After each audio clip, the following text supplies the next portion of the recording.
Dark Souls 3 is the culmination of almost 10 years spent by From Software perfecting their unique formula of dark fantasy and brutally difficult but highly rewarding gameplay. Elements of Demon Souls, Dark Souls and Bloodborne have been expertly woven together to create a truly refined and unforgettable game. Here is our review of Dark Souls 3. Playing as a Lord of Cinder, you will battle your way through Lothric, a world as beautiful as it is dangerous, in an effort to collect the powerful souls of lords. Lothric is a decrepit and decaying fantasy world full of twisted and tormented creatures. Beautiful Gothic architecture and breathtaking landscapes makes exploring the concise and cleverly stitched together world an absolute joy. Dynamic lighting and particle effects bring a sense of beauty into this otherwise grim and unforgiving world.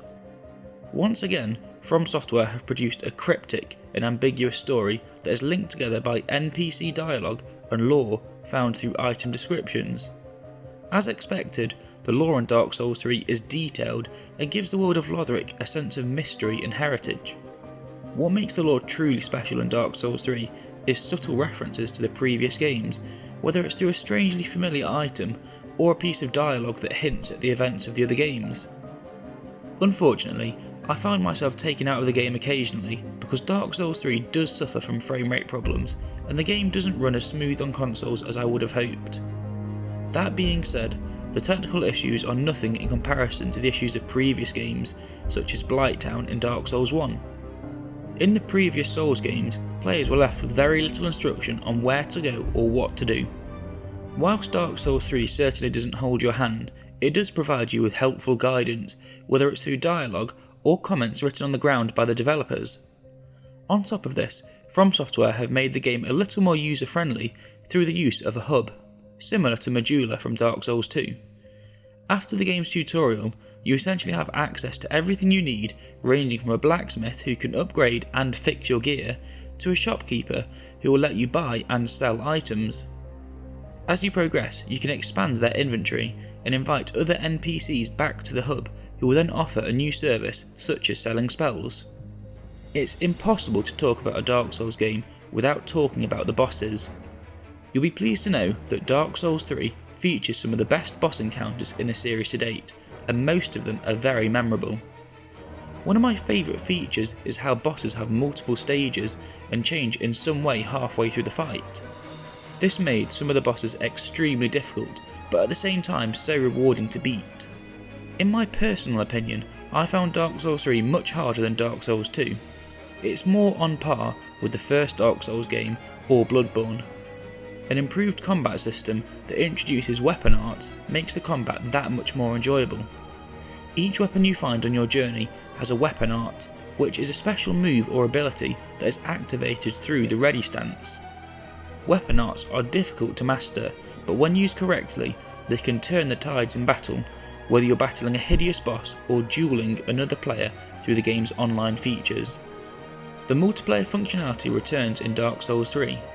An exciting array of covenants are featured in the game that allow you to invade or get invaded by other players, and the duels feel as epic as ever. Summoning other players for help also makes a return, and playing with your friends is now easier than ever. In the previous games, you were unable to join players who had a lower or higher soul level than you. This meant that if you and your friend were at different points in the game, it would be more or less impossible to play with them. However, in Dark Souls 3, you are now able to join your friends easily no matter what point in the game you're at. When joining a friend, the game will adjust your level to match their level. The biggest disappointment in all this is the fact that I found massive difficulty in playing online because of server issues. Every time I loaded up the game, it struggled to retrieve the latest calibrations, and it would sometimes take in excess of 15 minutes to connect, or it wouldn't connect at all. After researching online, this frustrating problem appears to mainly be affecting Xbox One players. I have no doubt that From Software will do their best to patch this, and it is a problem that only some players may experience. It's a shame though, because the multiplayer has never been so fun in a Dark Souls game. Ultimately, Dark Souls 3's problems are easy to overlook because the game does so many things right. The world of Lothric has been masterfully crafted, and it reminds me of Lordran from Dark Souls 1. From Software have truly managed to refine their formula, and they have improved upon their already brilliant previous games in almost every single way. One thing is for sure, if this truly is the final Dark Souls game, From Software have ensured that the series has gone out with a bang. All things considered, I'm going to give Dark Souls 3 a 9 out of 10. I enjoyed the game so much that I am now going to start New Game Plus and play through the game all over again. Did you agree with our score? What would you rate Dark Souls 3 out of 10, and how difficult did you find it? Let us know in the comment section. Please like this video if you enjoyed it, and subscribe for more gaming and film related content. Thanks very much for watching.